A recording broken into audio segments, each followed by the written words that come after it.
Medicine और diet को लेकर के आप हमेशा कंफ्यूज रहते हैं कि हमें मेडिसिन कौन कौन सी मेडिसिन इसमें देनी चाहिए, कौन सी मेडिसिन नहीं देनी चाहिए, डाइट कौन सी होनी चाहिए, डाइट कौन सी नहीं होनी चाहिए। कई लोग बात करते हैं कि हम GFCF डाइट दें या फिर हम लोग जो है एक स्पेशल डाइट उनके लिए प्लान करें। कौन कौन सी डाइट्स इसमें काम कर सकती हैं, क्या क्या चीज़ें काम कर सकती हैं।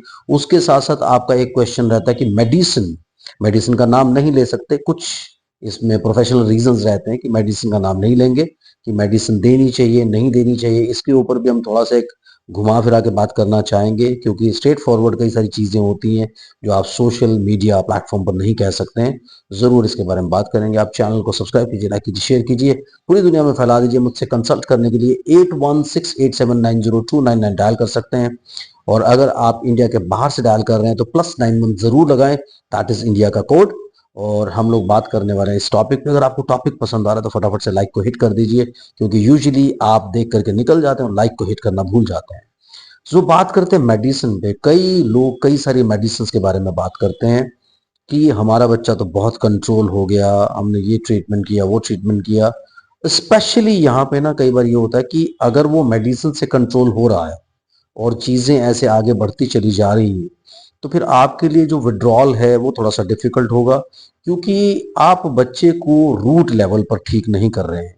इट इज लाइक जब आप काउंसलिंग से कुछ मैनेजमेंट करते हैं, तो आप ये समझिए कि आप काउंसलिंग से अपने थॉट प्रोसेस को चेंज करने की कोशिश करते हैं, कोग्निटिव बिहेवियर थेरेपी से चेंज करने की कोशिश करते हैं।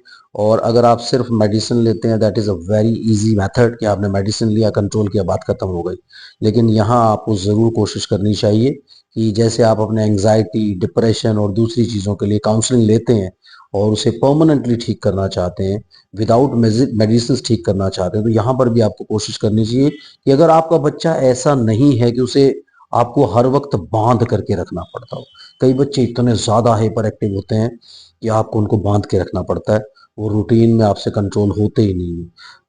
वो आपको मारते हैं, पीटते हैं, टेंट्रम थ्रो करते हैं, मेल्ट डाउन होते हैं, बड़ी सारी प्रॉब्लम्स होती हैं। फैमिली के लिए नाइटमेयर होता है उनको हैंडल करना। इन दो special cases medicine should be considered, और करनी भी चाहिए। बाकी कुछ ऐसे बच्चे होते हैं जिनमें मैनेजेबल हाइपर एक्टिविटी होती है। आजकल तो इवन आप नॉर्मल बच्चे भी देखो ना, तो जो जो नॉर्मल बच्चे स्पेशली बॉयज, वो रूटीन बच्चों से ज्यादा, जैसे जैसे पहले बच्चे हुआ करते थे, जो आजकल के बच्चे हैं, उन बच्चों से कुछ ज्यादा ही हाइपर एक्टिव हैं। तो उनको सबको मेडिसिन तो नहीं खिलानी चाहिए ना। इसी तरह उनको भी हम क्या करते हैं, थोड़ा सा उनका बिहेवियर कंट्रोल करने की कोशिश करते हैं। और अगर नहीं होता, कभी बिहेवियर थेरेपिस्ट के पास जाने की कोशिश करते हैं। ऐसे ही इन बच्चों के लिए भी behaviour therapy is the answer.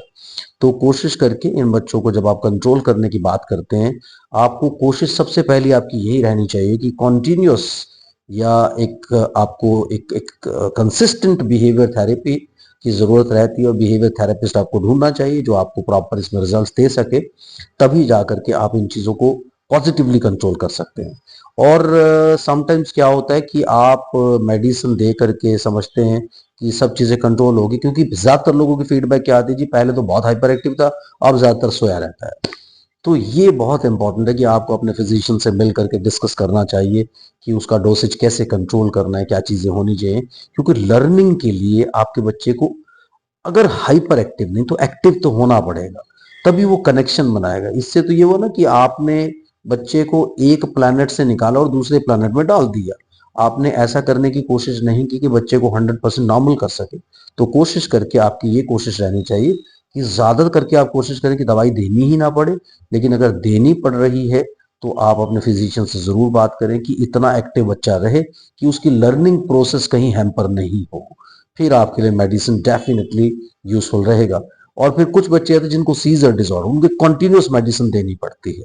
तो आप इसके लिए तो डेफिनेटली प्रिपेयर्ड रहें। अगर आपके बच्चे को कोई डिसऑर्डर नहीं है, कोई मेडिकल इश्यू नहीं है, कोई ऐसी प्रॉब्लम नहीं है, फिर मेडिसिन की जरूरत नहीं होती यूजुअली। लेकिन अगर आपके बच्चे को सीजर डिसऑर्डर है, उसको कन्वर्जन्स आते हैं, उसको फिट्स पड़ते हैं, तो आप ये मान के चलें फिर कुछ टाइम तक उसकी मेडिसिन चलती हैं। उसमें डेफिनेटली आपको अपने फिजिशियन के या अपने साइकाट्रिस्ट के, न्यूरो साइकाट्रिस्ट के टच में रहना चाहिए। और लास्ट तक आपको अपनी दवाइयां जरूर लेनी चाहिए जब तक वो आपको एडवाइस करे। इसमें कोई आप लापरवाही नहीं कर सकते। फिर बात आ जाती है GFCF डाइट की। उसके बारे में दूसरे वीडियो में बात करते हैं, क्योंकि ये टॉपिक 5 मिनट से लंबा नहीं खींचना चाहता हूँ। Thank you very much, bye bye.